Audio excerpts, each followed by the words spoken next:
Welcome. Welcome to this talk on reflection of plane waves when the wave is incident at an oblique angle to a dielectric interface. Previous few lectures we talked about normal incidence. So we are going to be talking about oblique incidence in this lecture.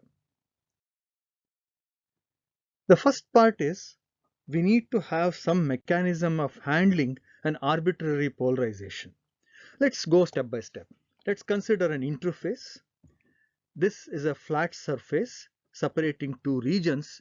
One is region 1, other one is region 2. Now, let AN be a unit normal to this interface. Now, let's assume there is an incident wave coming at an angle which is making an angle with AN. Therefore, this we call it as oblique incidence. This incident wave has an electric field associated with it. Let that electric field be arbitrarily oriented in the plane perpendicular to the direction of propagation of the incident wave. Now we don't know the direction of E, it is some arbitrary direction. Suppose if this wave were to be a circularly polarized, E will have two orthogonal components, both of them out of phase in time by 90 degrees. Correct. We know that part. Now, what we consider is plane of incidence, which is a plane which contains two vectors. Which are those two vectors? An cap, the unit normal, and the direction of propagation of the incident wave. So these two vectors will form a plane, and we call that as plane of incidence. Of course, plane of incidence is parallel to AN, therefore plane of incidence is always perpendicular to the interface. Right, with this knowledge we proceed further. What do? We specify a coordinate system. In this particular case, I have chosen x-axis to be along the plane of incidence and y-axis to be orthogonal to the plane of incidence. What will be the direction of z? It will be minus AN cap. That's correct. So that it forms a right-handed system. Now we are ready to decompose E into two components, E parallel and E perpendicular. Here parallel and perpendicular, they refer to plane of incidence. When we say E parallel, that component of the electric field is parallel to the plane of incidence.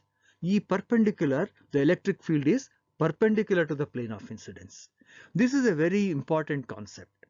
So given any arbitrary polarization of the incident wave, we can always decompose that electric field into a parallel component and a perpendicular component. And with these two components, we ask the question, how does this wave interact with the interface? 3D pictures are nice to visualize, but very hard to draw and very difficult to work with. So what we do today is convert this 3D picture into a 2D format. If I were to say that these two pictures are exactly identical, are you convinced? Yes. What is the viewing direction now for this? The viewing direction for this will be looking into this direction like that. So that's what is being seen from the front here, and this is the viewing direction, and we have x cap along the interface. This is the x direction along the interface there, and this is one region and this is the other region. Now let's call it region 1 and let's call it region 2. Now the electric field, we are considering only perpendicular polarization, therefore electric field is perpendicular to the plane of this interface, that is electric field is y directed. And if you notice, the magnetic field direction has been chosen differently for different waves. That is because E cross H will be pointing in the direction of propagation. You can confirm that for each one of them. E cross H is in this direction, E cross H will be in that direction, E cross H will be in that direction. Now with this much of knowledge about the electric and magnetic fields, we are almost ready to write the equations for these electric and magnetic fields. Once again, let's take the same diagram, 2D diagram, and try to write the electric field and magnetic field for the incident wave. So what is E perpendicular I?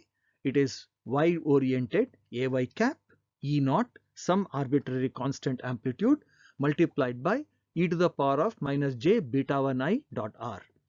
Beta 1 I is a propagation vector which is along the direction of propagation. And how do we calculate that? We can calculate that in terms of theta I. If you see the little triangle here, this represents beta 1 I. This is z cap beta 1 I cosine theta, and this one is x cap beta 1 sine theta I. So this represents the magnitude of beta 1, and x cap beta 1 sine theta I represents the component along the x direction, and beta 1 cos theta I represents the component along the z direction.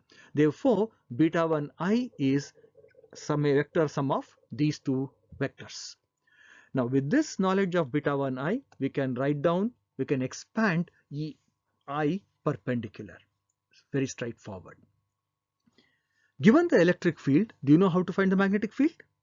Yes, that's given by H is 1 upon eta an cap, where an cap represents the unit vector in the direction of beta 1 I cross product with electric field EI perpendicular.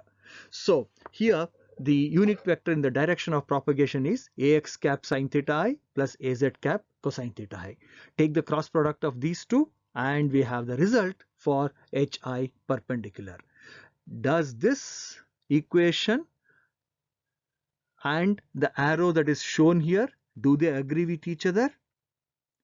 Yes, they do agree. If you suppose decompose this into the x component, the x component has a negative sign and the z component has a positive sign. Similarly, you can convince yourself that x component is cos theta I and z component is given by sin theta I times the magnitude of the magnetic field.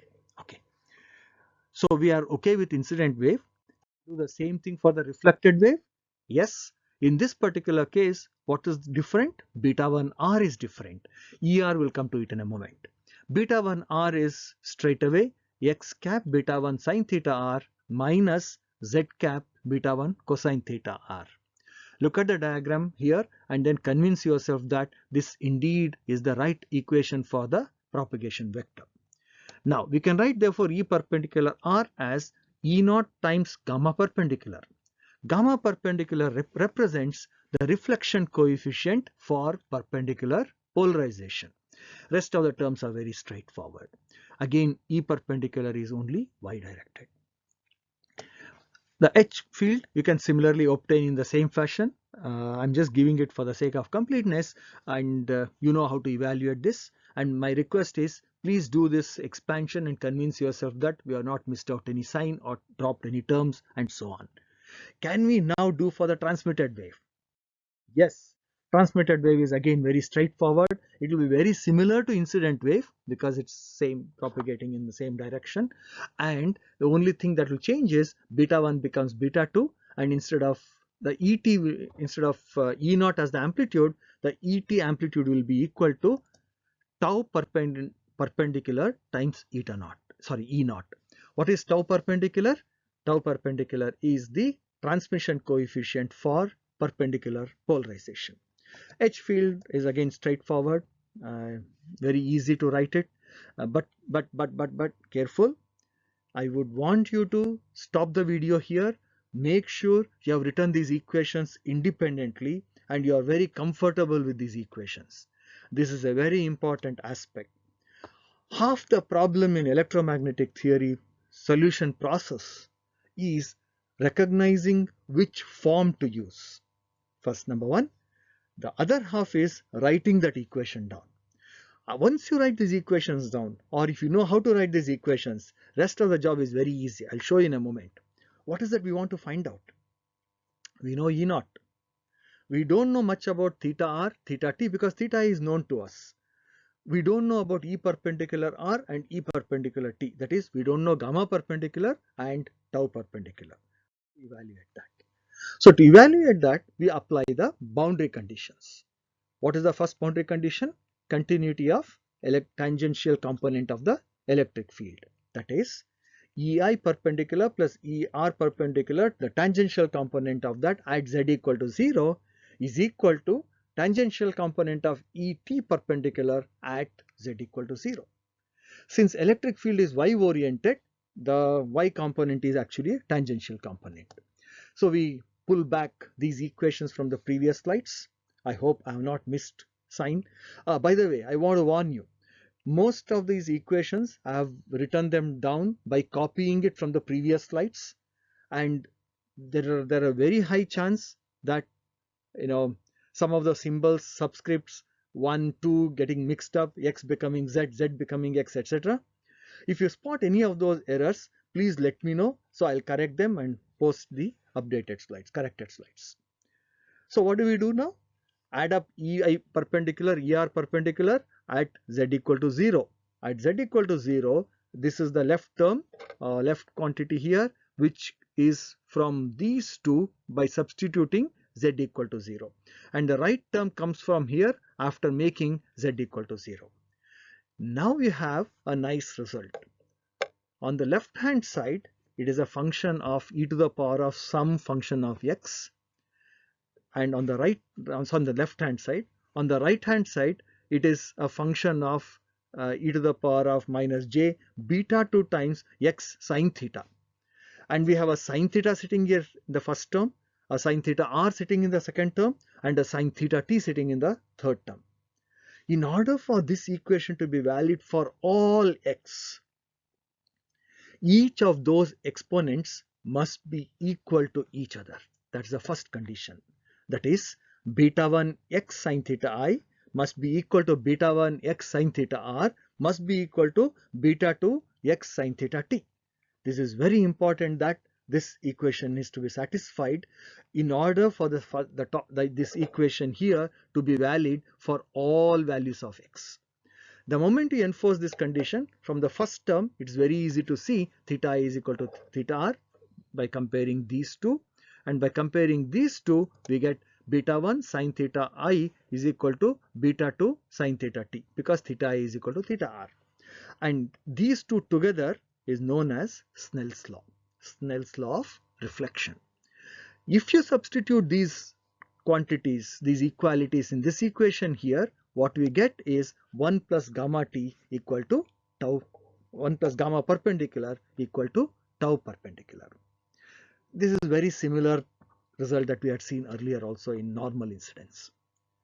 Well, continuity of E tangential gave us beautiful results. How about continuity of H tangential? Continuity of H tangential is little more awkward because the H field has both x and z components. We are going to enforce the continuity of tangential field or tangential component at z equal to 0. We can first substitute z equal to 0, we'll get rid of that z cosine theta, z cosine theta, that will go away. But we have to identify the tangential component. Here we have two components, x and z. Z is normal to the plane of incidence and x is tangential to the plane of incidence. Therefore, we just have to ensure that only the x components have to be made equal at z equal to 0. That is how you get this long equation here. Convince yourself that I have not dropped out any terms in this and everything has been accounted for nicely. Once again, we make the exponential part equal, and that is theta equal to theta r and beta 1 sine theta I equal to beta 2 sine theta t. This is once again giving back the same result. No new result is added. If I substitute these two in the previous equation, you can show that cos theta I by eta 1 times minus 1 plus gamma perpendicular equal to minus tau perpendicular upon eta 2 times cos theta t. Hey, we have two equations with us. We have two equations, two unknowns. What are the two unknowns? Gamma perpendicular and tau perpendicular. Yes, we can straight away solve them. Rewrite it in this fashion. Rewrite the right equation in this fashion. Add them up. You get 2 equal to 1 plus eta 1 by eta 2 cos theta t upon cos theta I tau perpendicular. Good. Now, once you know that, we can rearrange it to say that tau perpendicular is given by this. And we also know that gamma perpendicular from the top equation here is given by tau perpendicular minus 1. and hence gamma perpendicular is given by that beautiful equation eta 2 cos theta I minus eta 1 cos theta t upon eta 2 cos theta I plus eta 1 cos theta t. A very useful result. In a moment you will see that for the parallel polarization also we get very similar result. Yes, we'll do parallel polarization then. This is parallel polarization incident wave. I have all the elements in one slide without any animation. Do you want me to comment on this or do you want to think about it and accept it? Which way? Comment on it. Okay, understood. So here, instead of starting from the electric field, we start from the magnetic field, that is H parallel. The reason we start from H parallel is, if you notice parallel polarization, the electric field is parallel to the plane of incidence. Plane of incidence is the XZ plane. Therefore, magnetic field will be orthogonal to it. Hence, magnetic field has only a Y component. Well, you could have written the E parallel I in terms of its components, but it is a lot more complicated to write, whereas writing H parallel I is much easier. That's how I always like it. And we choose, instead of H naught, we choose eta E naught upon eta 1, because in the future our electric field will have an amplitude E naught. That's when you go a step further, you will figure it out. This is another strategy we follow in electromagnetic theory. If we know what to expect in the future, we give a correction factor right in the beginning so that the final result will look very nice. Yeah, you get used to it very quickly. Don't worry about this. It wouldn't have made any difference if you had chosen it as either H naught or something else. You would have got the same result exactly. The moment you enforce the boundary condition, all those things will get managed automatically. Beta 1 I is well known, nothing much there. Therefore, H parallel is well known, and E parallel is slight change in the result, minus eta 1 times ANI cross HI. That's how you get EI. Therefore, you can take the cross product of this quantity here with AI and you get this result here. Convince yourself that this is indeed correct. Now, you can do exactly the same thing for reflected wave. I am not going to give any explanation here. If you want to, pause this video here, check these equations, and if you have any doubt, please ask me in the class. Can we do the same thing for transmitted wave? Yes, transmitted wave will look like this. Slightly different, but very similar form. What's the next step? The next step is to match the boundary condition, to apply the boundary condition. That is, we apply the continuity of tangential component of H at Z equal to 0. And what do we get out of this result? We get this result that theta I is equal to theta R. Once again, beta 1 sine theta I is equal to beta 2 sine theta t. We get this first result. When we enforce continuity of tangential E, when you enforce these two conditions in the top equation, you get 1 upon eta 1 times 1 minus gamma parallel equal to tau parallel upon eta 2. Now when we enforce continuity of tangential E component, the equation is little longer. But the moment we enforce Snell's law conditions into this equation, it reduces to a beautiful, nice little equation. Once again, we have two equations and two unknowns. We can solve them simultaneously. Or in this case, you simply add them. You get 2 equal to an equation in terms of tau parallel, and hence tau parallel is given by this result, and gamma parallel and tau parallel are related to each other, and we can get gamma parallel simply by almost by observation.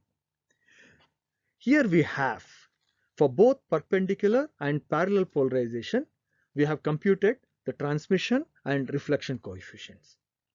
We have done the analysis now. We have the equations. These equations look very similar to tau perpendicular and gamma perpendicular. What I do in the next video is we will compare these two and look at the meaning of these equations and see if there is any physical significance attached to these 4 equations: gamma parallel, gamma perpendicular, and tau perpendicular.